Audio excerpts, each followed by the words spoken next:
Bonjour et bienvenue à tous.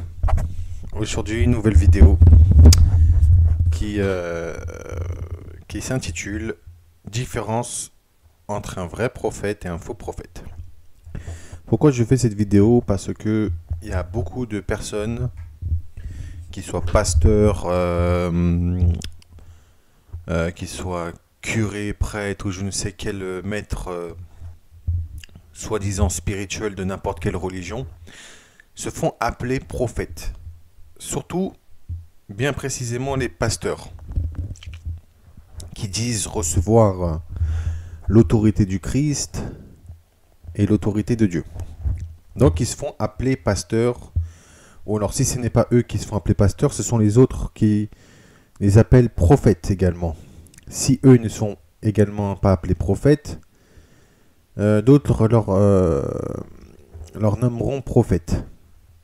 Donc il faut bien faire la distinction entre ceux qui sont réellement envoyés de Dieu et ceux qui ne le sont pas.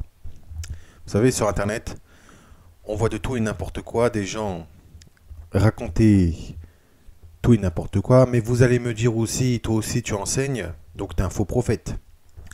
Non, moi si j'enseigne, je ne parlerai jamais au nom de Dieu en disant Dieu m'a dit ceci, Dieu m'a dit cela. C'est là que vous reconnaîtrez que je ne prêche pas au nom de Dieu, ou que je n'annonce pas quelque chose au nom de Dieu, mais tout simplement pour révéler des trucs qui ne vont pas. Alors vous allez me dire par quelle autorité je fais ça. Je vais vous répondre, et vous, par quelle autorité vous faites ça aussi? Et par quelle autorité vous osez me juger? Commençons par le vrai prophète. Un vrai prophète est choisi dès sa naissance. Et même avant sa naissance. Vous voyez par exemple, il y a des prophètes qui ont été choisis avant, comme Jean le Baptiste. Même Yeshua était annoncé bien avant sa naissance. Samson aussi, puisque il y avait Samuel. Enfin voilà, il y avait plein de prophètes qui étaient annoncés par l'Éternel à travers un ange, qui étaient annoncés qu'il y aura un prophète ou quoi que ce soit. On voit avant leur naissance et même au moment de leur naissance, ils sont prophètes de naissance. Donc c'est à ça qu'on reconnaît un véritable prophète. Un prophète parle véritable au nom de l'Éternel. Vous allez me dire oui, mais si un vrai et un faux prophète parlent au nom de l'Éternel, comme Yeshua l'a dit, vous reconnaîtrez par leurs fruits. Mais un prophète, un véritable, parle au nom de Dieu, mais véritablement. Un véritable prophète a reçu une mission bien définie, et il ne se détourne ni à gauche ni à droite de sa mission. De même que l'Éternel lui parle à travers des songes. C'est là que vous reconnaîtrez un véritable prophète. Un prophète a l'Esprit Saint qui repose sur lui. Un prophète, sa parole n'est pas acceptée. Tout le monde refuse sa parole car tout le monde haït Dieu. Tout le monde est Dieu dans le monde. Donc quand un prophète dit quelque chose véridique, comme une vérité ou quoi que ce soit, il est automatiquement rejeté. Parce qu'il déteste Dieu et ils ne veulent pas entendre sa parole. N'oublions pas ce que Yeshua lui-même l'a dit. Que Yeshua avait dit. Yeshua a dit que s'ils m'aiment, ils accepteront votre parole. Il a dit ça à ses disciples. Mais s'ils me haïssent, ils vous haïront aussi et ils refuseront vos paroles. Donc là, voilà. Si le prophète vient de Dieu, obligatoirement il sera rejeté et haï puisque le monde haït Dieu. Le prophète est rejeté de toutes parts. Il est persécuté et la plupart du temps il est seul et sans amis.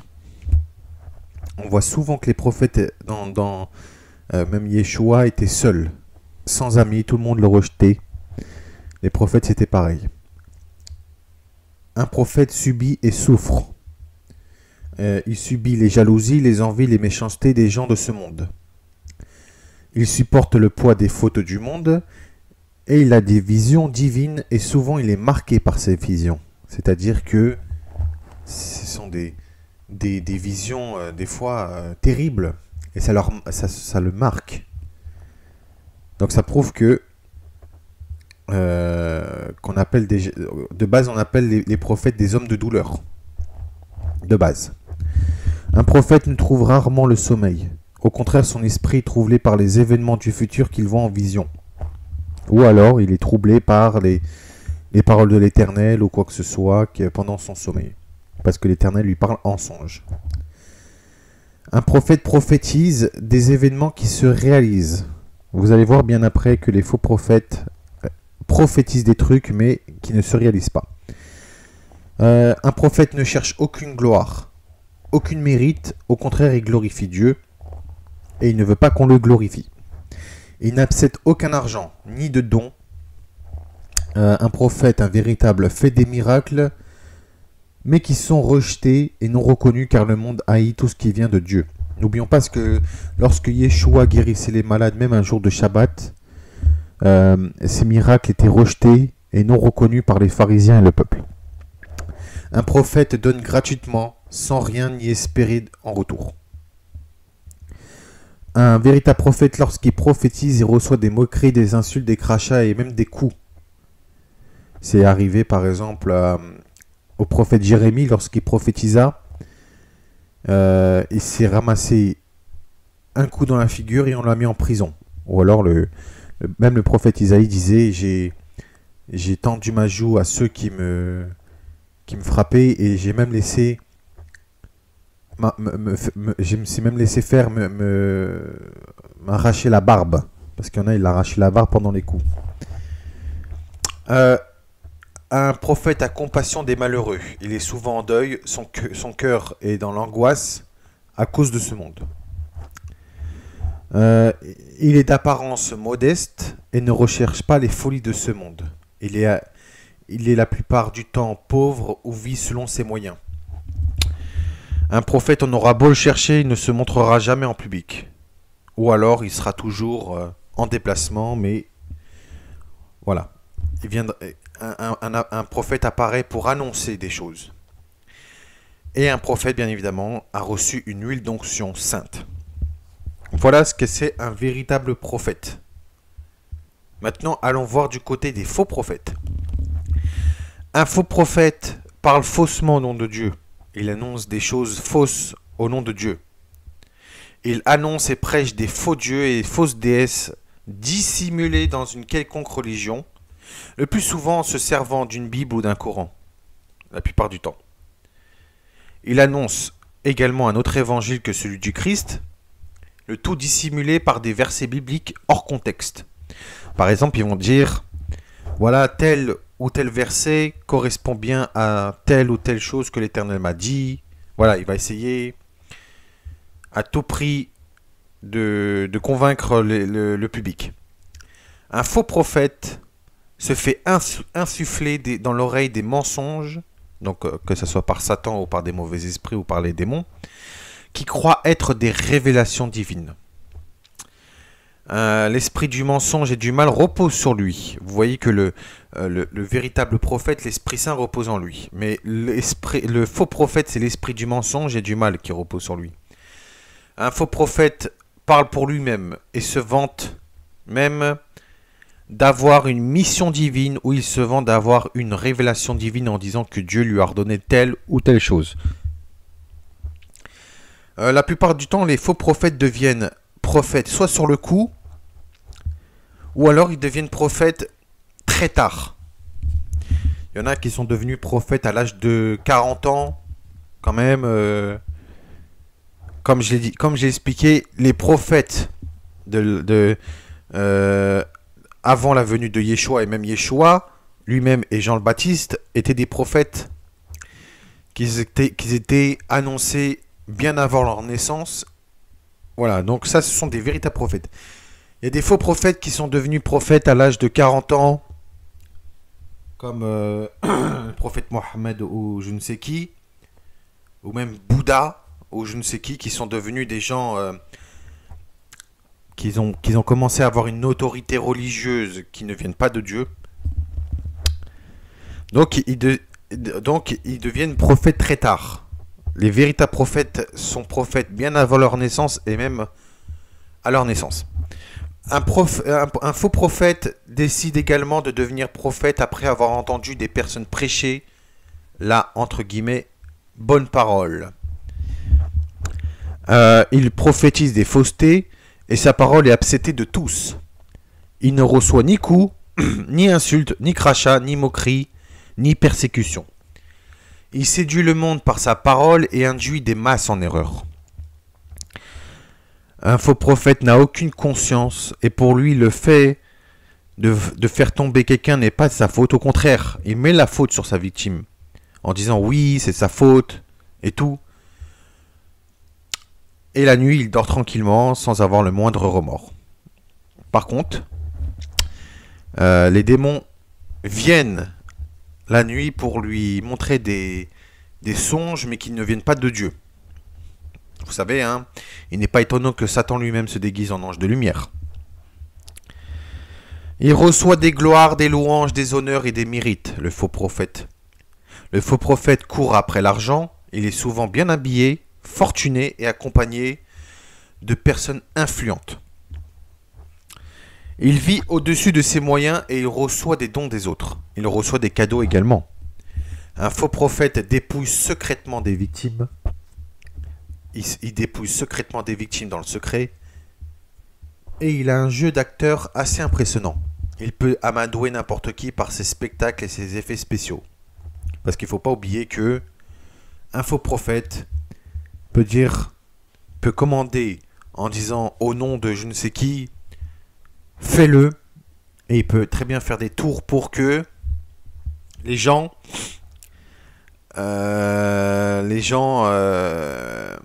croient à ces miracles, ces soi-disant miracles. Prenons par exemple le cas de Satya Sai Baba. Satya Sai Baba, c'était un maître spirituel indien qui était célèbre en Inde. On l'appelait le prophète. Donc il se fait appeler Sri Satya Sai Baba.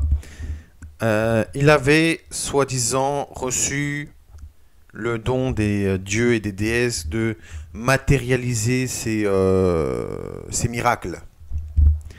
Donc ce qu'il faisait, c'est que il faisait semblant de s'étouffer, puis il avait une boule dans sa main, et il faisait semblant de cracher, et en vrai, avec la main, vous savez, les illusionnistes peuvent le faire également, hein, et ben il fait genre que la boule est sortie de sa bouche, et il montrait à tout le monde en disant, voilà, j'ai matérialisé un miracle. Voilà. Ça, ce sont des faux prophètes. Ce gourou. Donc, voilà. Ça, les faux prophètes, avec leurs faux effets spéciaux, peuvent amadouer n'importe qui. Un faux prophète est aimé, admiré, et les gens sont ébahis et impressionnés par son charisme et sa prestance. Il a une certaine autorité, le faux prophète. Il montre des chemins à suivre qui ne viennent pas de Dieu ou utilise la Bible pour parler faussement en essayant de prouver par tel ou tel verset que sa parole est divine. Il ne subit aucune persécution, comme j'ai dit tout à l'heure, aucun malheur, aucune catastrophe. Au contraire, il a toujours des gens pour lui venir en aide. Il peut invoquer Satan et demander de faire des miracles qui viennent du mal. Un faux prophète ne guérit pas, il fait des bénédictions entre guillemets, fausses et sans spiritualité. Le faux prophète a l'apparence et la parole d'un agneau, mais c'est un loup féroce et atroce déguisé. Un faux prophète se croit supérieur et au-dessus de tous. Il veut dominer n'importe qui et croit avoir des pouvoirs que d'autres n'en ont pas. Il n'a pas de compassion des malheureux, au contraire il fuit les malades et ceux qui ont besoin d'aide. Mais dans certains cas, il peut venir rendre visite à des malades seulement s'il y a du monde autour pour être vu de tous. Vous savez, hein, il peut très bien visiter un malade en disant « Voilà, regardez ce que je fais ». C'est comme Yeshua il a dit « Ne faites pas comme les hypocrites qui prient dans les coins de rue pour être à vue de tous, ou alors ne faites pas comme les hypocrites qui font sonner du chauffard, donc la trompette, pour annoncer qu'ils vont faire une offrande ou une dîme ou je ne sais quoi. Donc voilà, une bonne action en gros.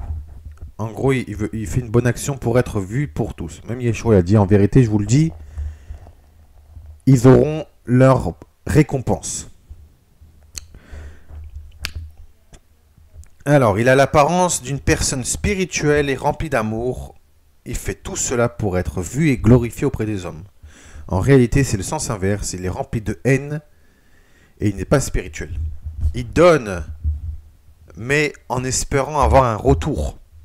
Il est haineux et sans cœur. Lorsqu'il ne reçoit pas ce qu'il espérait, la plupart du temps, il maudit dans son cœur. Ou alors, il se peut dans certains cas qu'ils maudissent au nom de Dieu. En disant Dieu t'a banni, Dieu t'a rejeté. Voilà, c'est ça un faux prophète qui fait. Il recherche les folies de ce monde, le faux prophète. Vous savez, il y a des faux prophètes, des faux pasteurs et tout, qu'on les voit avec des costards à 3000 balles, à 3000 euros, des limousines, bien coiffés, bien... C'est pas ça un véritable prophète. Et qui fait... il se montre publiquement en faisant des spectacles. Tout ça pour être vu de tous et pour avoir la gloire. La plupart du temps, c'est que les gens viennent le voir en fin de séance, enfin en fin de leur show, et ils embrassent la main en se prosternant et tout, en réclamant une bénédiction ou quoi que ce soit. Voilà. Et enfin, lorsqu'on démasque un faux prophète et qu'on fait montrer son véritable visage au monde entier, il devient méchant, arrogant, haineux et hautain. Et là, on voit... Là, on le reconnaît par son fruit. Voilà. Donc là, cette liste est également valable pour les véritables et faux pasteurs. La plupart du temps, on voit des pasteurs être appelés prophètes, mais n'ont aucun critère d'un véritable prophète. La plupart du temps, ils ont l'apparence des prophètes déguisés en agneaux et sont appelés eux-mêmes disciples du Christ pour séduire un maximum de personnes, mais ils auront leur récompense. Et oui, la plupart du temps, ils ont l'apparence de prophètes déguisés en agneaux. Ils se disent prophètes et ils se déguisent en agneaux, mais ce sont des loups féroces avec une voix de dragon. Voilà mes amis, quelle est la différence entre un vrai prophète et un faux prophète. Maintenant, arrêtez d'idolâtrer n'importe qui. Arrêtez de dire, oh, lui c'est un prophète. Juste parce qu'il prêche. Tout le monde peut prêcher, mais moi, regardez, je prêche. Ce n'est pas pour ça que je me fais appeler prophète. De toute façon, un véritable prophète ne se montre pas. Moi, je ne me considère pas comme un prophète. Je suis une personne comme tout le monde, avec des péchés comme tout le monde. Mais moi, ce que je veux, c'est enseigner afin de sauver des âmes. Parce que vous voyez, il y a des choses qu'on voit qui font perdre des âmes. Et sur Internet, on voit de plus en plus de personnes qui décident d'enseigner ou quoi que ce soit. Moi aussi, à mon âge, j'enseigne. Mais voilà. Déjà, ça me plaît d'enseigner. Et puis, je veux qu'un maximum de personnes soient sauvées. Je ne me fais pas appeler pasteur, je ne me fais pas appeler prêtre, je ne me fais pas appeler curé, je ne me fais pas appeler rabbin, ni imam, ni maître, ni gourou, ni prophète, ni quoi que ce soit. Je suis un humain comme tout le monde. De toute façon, n'appelez personne père sur terre puisque vous en avez qu'un seul qui est aux cieux. Et n'appelez personne maître sur terre car un seul est votre maître, Dieu qui est aux cieux. Et n'appelez personne directeur puisque vous avez un seul directeur, c'est le Christ. Ce sont des paroles véritables sorties de la bouche de Yeshua, Emmanuel, Hamashiach, dignes de confiance et dignes de vérité.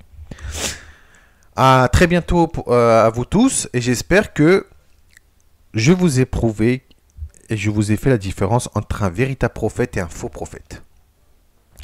De toute façon, vous verrez et vous les reconnaîtrez à leurs fruits. À très bientôt et je vous dis shalom ufracha vatzlacha à tous et bon courage pour la suite. À très bientôt, merci. Au revoir.